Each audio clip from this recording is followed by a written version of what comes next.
Hello, thanks for coming. I'm Igor Stoppa. I work for NVIDIA. The best part of the last 4 years, I've been working on safety for the Linux kernel, which is my primary area of expertise. I want to discuss about fault injection. However, I think it's necessary to justify why it's needed. And in order to do that, I will present a not so short summary of what are the current ways of thinking and approaches. As a technical note, everything I will be saying is mostly referred to a system with a single ARM64 processor as a reference architecture. So you might have different behavior if you have a system, for example, with additional redundancy. So, Linux versus safety, that's an interesting topic. Let's start from the very practical problem, physical constraints. You have a car moving at a fixed speed, and over a certain amount of time, it covers a certain distance. And we can calculate how much time it's going to take to go over that distance. And then the question is, okay, but if I have an error in this self-moving car, how long is it going to take for the system to take a safety action, something which ensures that the overall system remains safe? And that's what gives you the timing constraint, basically. And typically what you find out with a car is that usually you have a few tenths of milliseconds, not much. So that is a hard constraint. It doesn't matter what software you're running, what hardware you're using, physics is still the same for everyone. Linux and its safety. There's no way to put it nicely. The Linux kernel is not safe by default. It can interfere with itself, it can interfere with processes. There is a strong demand from, for example, car automakers to have a system based on Linux, and many have tried to satisfy this demand, but we do not have a standard way to decide if these proposed solutions are good enough, if they are sufficient. Just to clarify why Linux is considered to be unsafe, the Linux kernel is monolithic, which means that each and every component has a chance of interfering with everything else. So even if you qualify individual components, it's not enough. You could have a perfectly fine qualified component which still fails because something else corrupted its memory, for example. Corrupted or anyhow made it behave in a way which was not expected. So typically one of the approaches is also to somehow generate chains of supporting components, but there you're just moving the problem. It's like turtles all the way down. You're just transferring the responsibility of satisfying a safety goal. I have to make a mandatory clarification because in the past I've been given the impression apparently that I was trying to diss Linux. No. We as NVIDIA have different offerings, but we also have customers who ask for Linux. We want to try to satisfy those customers. It's just that because Linux is cool, it shouldn't get a free pass. We need to analyze it exactly the same way as everything else. Maybe even more because it's open source, so we can analyze it better. So you might wonder, what are we doing to make Linux safe? We do have a attempted solution, which I just want to mention briefly, not because I'm here to talk about that, but because as evidence that I'm not going to have just a 1 hour long dissing of Linux. If you are curious about it, there's going to be a conference. Unfortunately, it's not really open source conference, but it's the first one, Safetronic. And then we have submitted a proposal for basically discussing the same concepts at the Automotive Linux Summit in December. So likewise, I'm not here to diss any specific solution, but the thing is, over time, we have been even offered potential solution by various companies, and I ended up analyzing many of them. Without disclosing anything, I had to come up with counterexamples often of why something might not work or what might be the limitations. So my purpose here is to just share the knowledge of the problems. It really doesn't matter what's the solution. Everyone can have their own shot at it, but we should at least try to agree on what is the problem space we are trying to address, so that we can have a common understanding of what works and what doesn't, and where and when. Perhaps our advantage is the fact that we tend to work on more complete system, so we have a more end-to-end perspective than some component providers might have. It's a blessing, it's a curse, it depends. We just get to see more of the effects that some solution might have. If you're wondering, is this excessive? Maybe, maybe not. In reality, we believe that a solution, a safety solution, should have in itself some built-in margin. So if you're trying to make your system safe and it can barely scrape it, then what happens if for some reason you had a fault in your solution, if it wasn't enough? So the safety margin of the safety solution are important. Let's move to the present state. First, I would like to approach the more theoretical part, or at least the one which doesn't involve changes in the code. So, safety certification. Some people claim that safety certification are just useless, like a ritual. Safety certification, or the concept of certification, means that the people who do not have extensive expertise, by following the rules that other ones who do have it have laid down, they can have some certain level of confidence that they can reach a usable result. So if you treat a safety certification like a ritual, that's what makes it, but it's on you. On the other hand, at the other extreme of the spectrum, some might have the impression that safety certification is like the ultimate goal. No, different assessors have different criteria, different understanding of what is safe, different even ability of evaluating a certain solution. And the solution itself, the fact that it is evaluated as safe, doesn't mean that you can actually make something useful out of it. Furthermore, consider that typically an assessor evaluates a solution for a limited amount of time. So the fact that they did not find any fault is great, but it should be just the bare minimum. You should also consider what does it really mean to apply that solution. Just on the same line, yes, you should think about it, but you shouldn't rely only on your judgment. For example, the fact that, oh, I know where this open source component comes from. I trust the team which develops it. That's a good start. You're basically tracing its origin. It's good that you can review how this component has been designed, developed, validated. But that's not safety. You're just reaching the basic QM criteria. Safety is more. And if you define your own criteria, then you're not really aligned with any standard. To continue on the same line, often people mention expert judgment.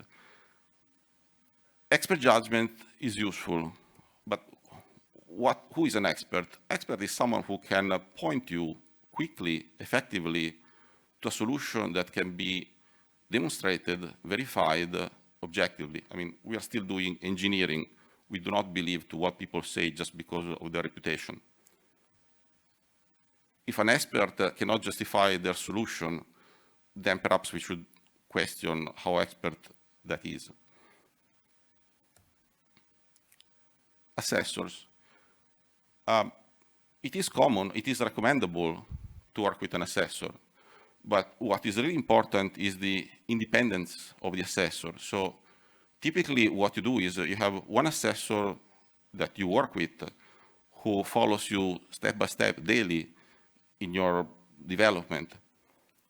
But then you cannot use the same assessor for evaluating the quality and the safety of your solution, because then you end up losing the independence of the assessor. The assessor is supposed to be independent. Proven in use. Proven in use basically means that if Linux works everywhere for everyone, then it must work also for me. It must be safe, right? No. Linux is just a name, but in reality, you have a variety of code bases compiled with a variety of compilation flags, with a variety of toolchain for a variety of purposes on a variety of target devices.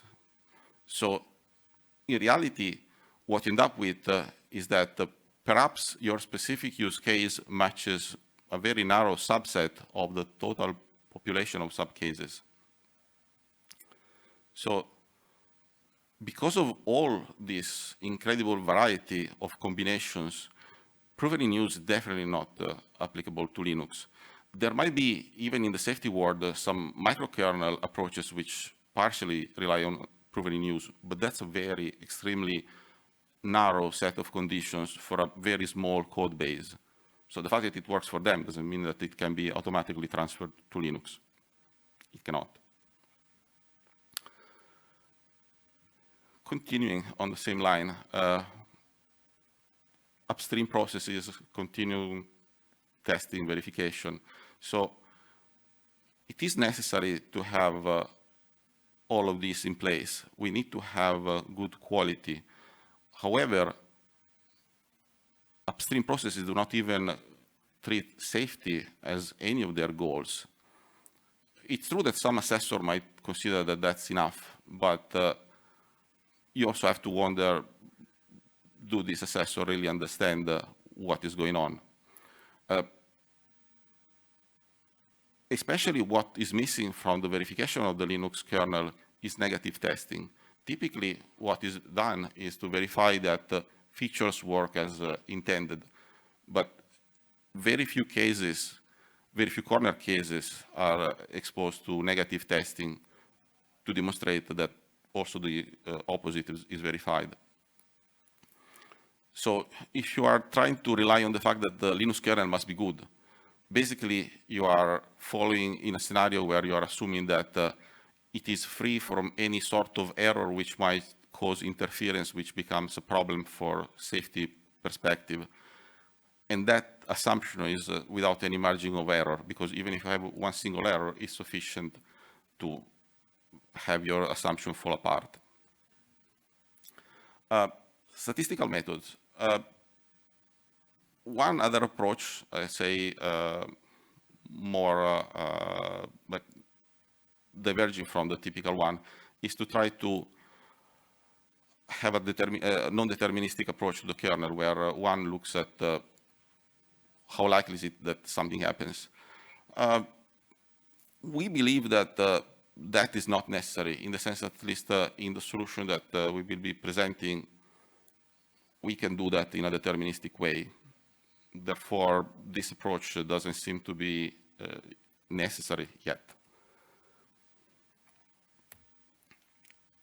The next section is about attempts of relying on existing components, something that is already there in the kernel present, but was not meant for safety, but perhaps someone wants to repurpose it. This is fast. Error correcting code memory. Sometimes what you hear about these memories is, oh, if you have a memory integrity problem, just put a ECC memory and that will solve everything. In some cases, yes. If you're doing something which is exposed to hard radiation or electromagnetic interference, then definitely. But if you have software bugs or design errors, ECC memories are not going to do anything particularly good for you. Just going to be more expensive. Rust. So this is another one of those very trending topics. Rust will make the software safe. Rust can help you writing better software, higher quality software, there's no doubt about it. But both within the kernel and as a process, Rust code, once you compile it, is just not particularly different from any C or C++ binary.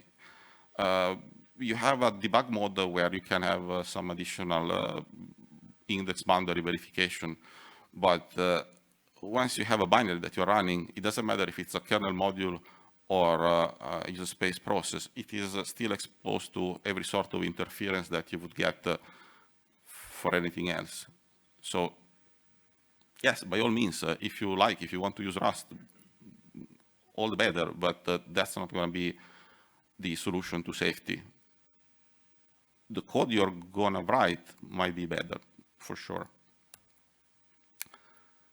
Real-time preemption, another one of those things that sometimes are mentioned as a solution to all problems. Real-time preemption can help you improving worst-case latency. However, because of the way real-time preemption works, what happens is that a lot of potential bugs that you had in your code, which were never triggered before you enable real-time preemption, might be exposed.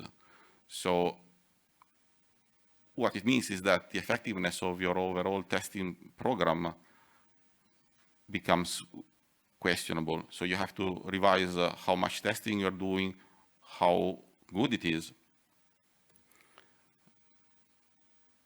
So sure, use real-time preemption, but be aware of also what other measures you have to take to compensate for the additional uncertainty it can introduce in your testing program.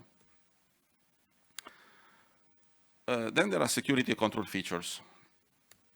The typical expectation is, oh, I can use this security feature. It will make my system safer. They are related. They often rely on the same hardware mechanism, but they're definitely not the same. For example, if you are familiar with ARM64 security feature, there's one which is PAN, PXN, which prevent the kernel from accessing the memory address space of a process using the process memory map. They are great from a security perspective because the attacker will not be able to pretend to be a process from the kernel side, but we are talking here about defects, interference. Interference does not have a purpose. Interference is just happens. So interference can still happen through the linear mapping in ARM64 architecture, where also in x86-64 architecture, basically all your physical memory is also mapped in kernel space. So if the kernel can, and it's writable, so the kernel can interfere with the same memory that you had in a process through its own mapping of that memory. There's no safe place from the kernel, almost.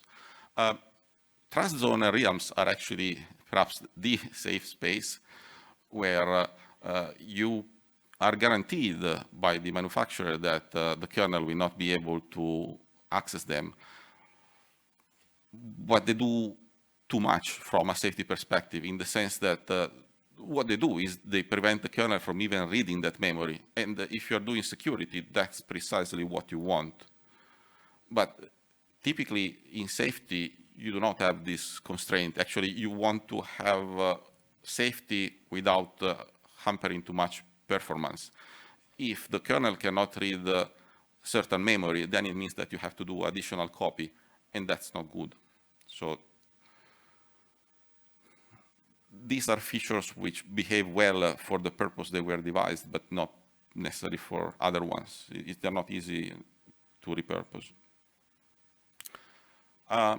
SE Linux, it's a security framework, and typically the claim is I can make my system safer with SE Linux.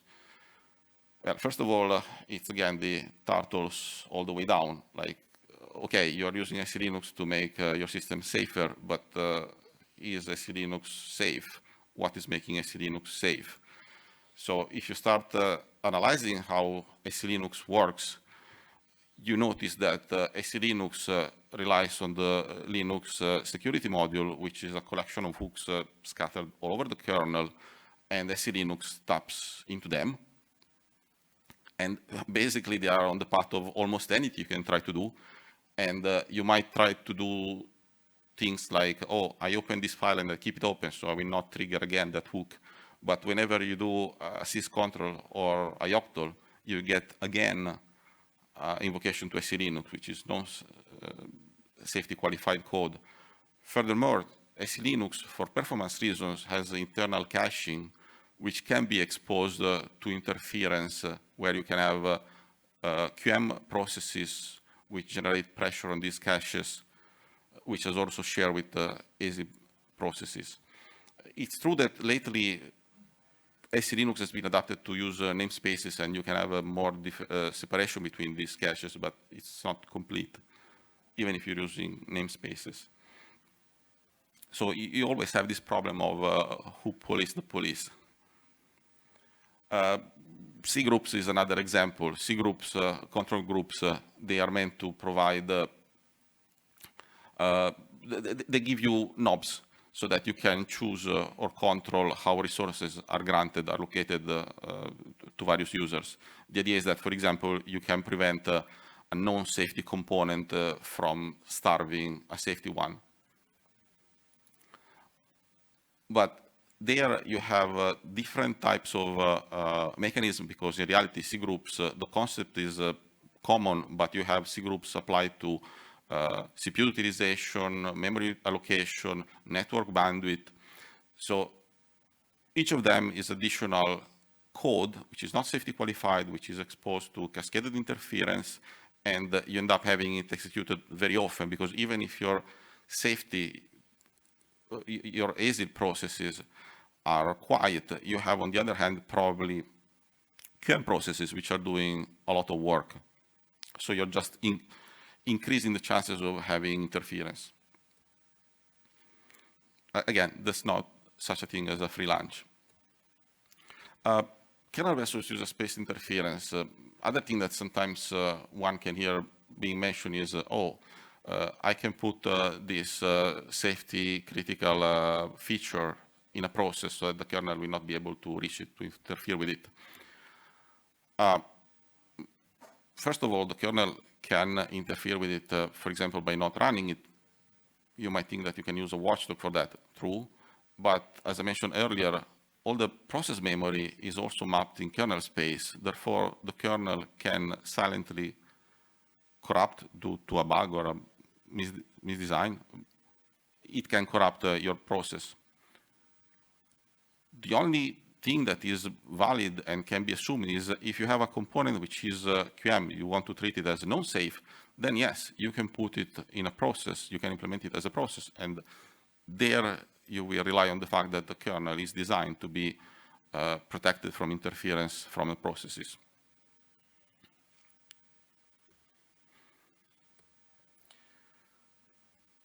Next comes the more proactive approach, where different people have tried to implement some solution.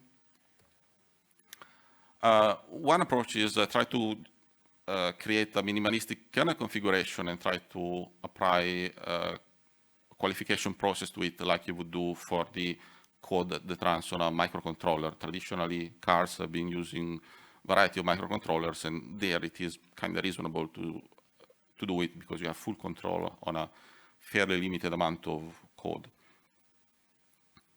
However, the kernel is a very large amount of code, even if you try to configure a lot of stuff out of it. It really takes many person years to qualify even a subset, for example, the kernel directory, And even after you do that, the entire memory management subsystem is still outside of it, and that's huge. And if you do not qualify your memory management subsystem, you have no confidence about the spatial interference, the fact that you will be able to guarantee it if you take this approach of qualifying kernel components. And it really becomes a never-ending job, because as you proceed, new kernel revisions will come out. And yes, you can argue that perhaps not everything will change constantly, but still the amount of code which is changing in every kernel release is still very large. And last but not least, you are starting from the assumption that qualifying really means analyzing the code and being able to identify problems that the author of the code missed. So it means that you need to have a small army of engineers which are at least on par with the kernel development community, which seems like a very long shot.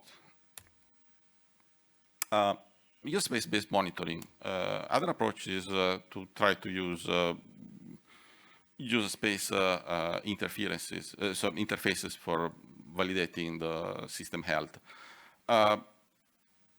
To a point, you can detect temporal interference, but even there, you have to rely on ad hoc features like using ftrace or creating your own eBPF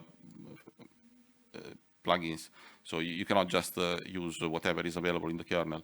Furthermore, if you're just observing what is running, yes, you will know that it's running, but you will not know if it's running well as expected. So it means that you will end up anyway having to do something inside your processes to not only say I'm alive, but to prove that I'm alive and well. And that's not just going to be a simple claim. You have to prove it to the monitor.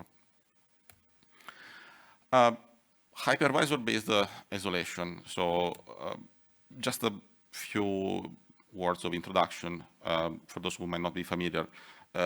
You have mainly two types of hypervisor, type 1 and type 2. Xen, for example, is a type 1, so it's like a bare metal. KVM instead is type 2. It means that it's integrated with host OS. If we're starting from the assumption that we cannot consider the Linux kernel safe, that already rules out type 2 because it runs together with the kernel. So we are left with type 1. And I will take Xen just an example because it's known, it's open source, and it's even geared to work with, to be friendly toward the safety qualification. So typically what you hear is, oh, use Xen, it will make the Linux kernel safe. The hypervisor provides isolation between VMs. So yes, if you have multiple VMs, the hypervisor can prevent one from interfering with the other one. Xen in particular has this feature called DOM0, where you have a VM that you can assign to have direct access to hardware, and that VM will not interfere with Xen. That much is true, and you can rely on it. You can even have a policy where you somehow partition the hardware across different VMs, and you can try to restart a specific VM if it has had a fault, and you can tolerate the restarting. However, inside each VM which is running Linux, Xen will not be able to help you preventing Linux, that specific Linux instance, from interfering with itself and with processes which belong to that instance.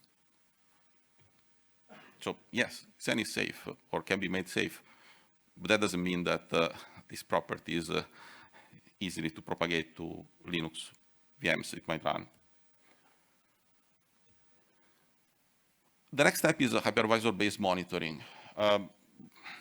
Another note, monitoring here is not meant as observing, as it might be intended in layman terms, but in functional safety, monitoring is more of a proactive or active activity.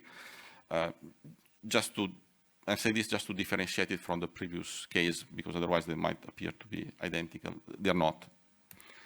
So the idea is if I implement proper monitoring with a hypervisor, I can make Linux safe. The reality is the hypervisor is not magic. It needs to rely on whatever the hardware provides. And usually on ARM64, what you can do from the hypervisor is you can trap certain activity, trap certain accesses to certain register, to certain ranges of memory. And you can do it, but then after you've trapped it, what are you going to do? You can vet it. So you can try to assess from the context of the kernel if it's trying to do something legitimate or not. And then you can emulate it or let it happen. That's okay. But that's going to cost you. It's going to cost you, for example, from quick calculation, going to hypervisor mode is about 5,000 clock cycles. So if you have this sort of behavior on a time-critical path, you might not be able to afford it. Furthermore, if you have some component that is trying to perform some activity that you consider to be safety relevant, then you have two alternatives. Either you qualify the component, but here we are trying to use a vanilla kernel, or you have to pretend that that activity is happening, but you are in reality hijacking it and implementing your own version of that activity. For example, a memory manager. Let's say that you want to have a safe memory allocation, but you do not want to qualify kmalloc, vmalloc, whatnot, get free pages. Then in practice, you need to have a complete functional replica of that activity somewhere inside your additions, your monitoring, which will pretend to be the functionality that has been invoked and provide to the requestor the memory that was asked for. And all of this is going to be expensive. And then that begs the question, okay, after you have done so many modifications to the actual functional behavior of the kernel, is it still Linux? Are you still using Linux, or is it some hybrid? Okay, finally the more fun part, fault injection. So we were talking about this case where we want to guarantee that we can detect and somehow manage the error. We need to find a way to understand if we can do that or not. And the only way is to put it to the test. I mean, when you have a car and they try to verify if it's safe or not, if it's subject to a car crash in a controlled environment. This might not be fully comprehensive because still you have a certain amount of variability due to cascading effects. However, I think it's at least a step in the right direction because I haven't seen anything like this done so far. Or if it is done, it's not public. But why not? I mean, we're doing open source, so let's talk about it. So the questions are, can I detect a certain type of interference that is safety relevant, and can I do that timely? Which means that part of the answer, at least the part about time, I need to do it in context, meaning on the real system where this requirement is considered, because that's where I have to make my final call. In order to do this, the system needs to be able to tell me if the interference has happened, because if I cannot trust the fact that the system will tell me that the interference is happening or has happened, if the system doesn't tell me anything, does it mean that it just missed the interference or that nothing is happening? So I need to verify that the error reporting works as expected, that the error reporting at least needs to be safe. So let's say that I have my system. What I want to do is to trigger somehow interference and see if I get a report out of it and if it's timely. How do I produce the fault though? Because I need to have something, we're doing engineering, right? So we need to have something repeatable, verifiable. And stress testing is useful, but it's not meant for this. So we want to have something that we can repeat as much as we like. One way to do that is to identify the kernel control data structure that typically are associated with the activity that I want to consider to be safe. And then, little by little, identify one of these, or choose one of the structure, choose one of the fields of the structure, and then generate interference to that, and see what happens. Out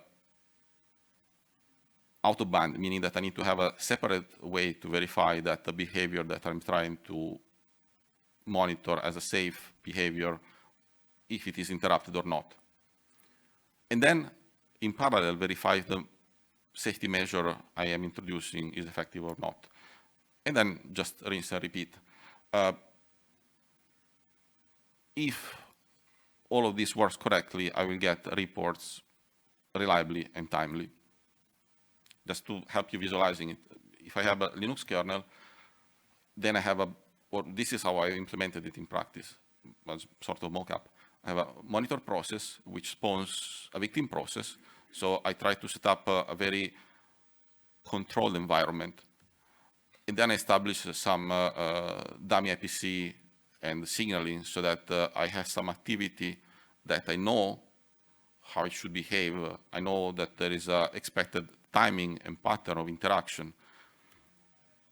And then identify the data structure which are associated with that specific process. For example, task structure, create the usual stuff.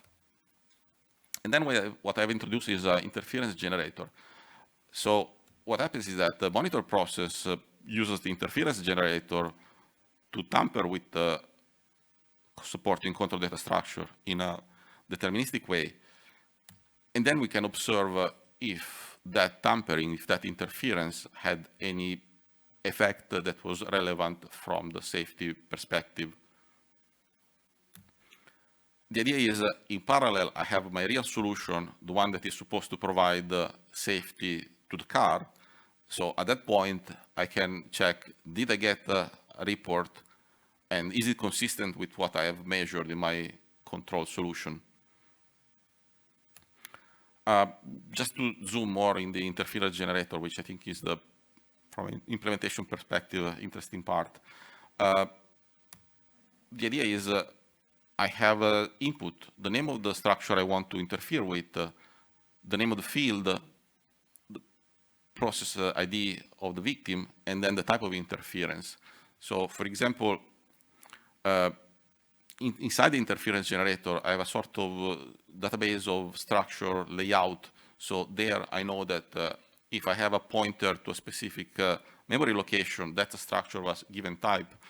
And I know where to find each of those fields and how large it is.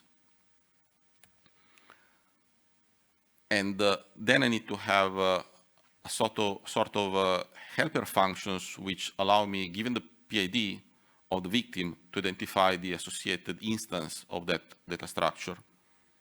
For example, the task struct of the victim. And finally, the interference type. I might want to try to write zeros, ones, FF, a random pointer. Your imagination is the limit. But the key point is this is 100% reproducible. So I have a machine which allows me to over and over generate the same type of interference to a process which behaves in the same way. And then, this is, by the way, just an example. I created a few macros which simplify. So this is, for example, how you add to the structure DB. You just write the name of the structure type and then the fields you care about. And then you register in the kernel navigation database the functions which will allow you to reach the associated instance of that type of structure. And finally, there's the interference DB with just a bunch of ways of generating interference. So at that point, we can ask, did my interference even register? Because maybe I'm generating interference which is not relevant from a safety perspective. For example, if I corrupt the cred structure, well, security guys will not like it, but your car probably is just going to do fine from the perspective of will it crash, will it miss the next turn. So I really need to identify which structures, which types, which fields are relevant from safety perspective. Yes. And then the next step is, did my detection reporting system actually notice it? Did it report it consistently and timely? And finally, if I repeat this operation many times, what is the success rate? Does it happen all the time reliably or not? Because it might be that sometimes I was lucky, sometimes I was not. So you cannot just try it once. So again, to stress the fact that the verification is the only way that you can be really sure if what you are doing is correct, or at least has a chance of being correct. And finally, we go back to that answer, to that question we had initially of, can I do something with my car before I run into a wall or into somebody? Which is ultimately the only reason why we are doing all of this. And that's it. I've put there just a link to a previous talk I gave to Elisa workshop, and most of the work I've been doing is published. You can find it on the Elisa website and GitHub. And thank you. And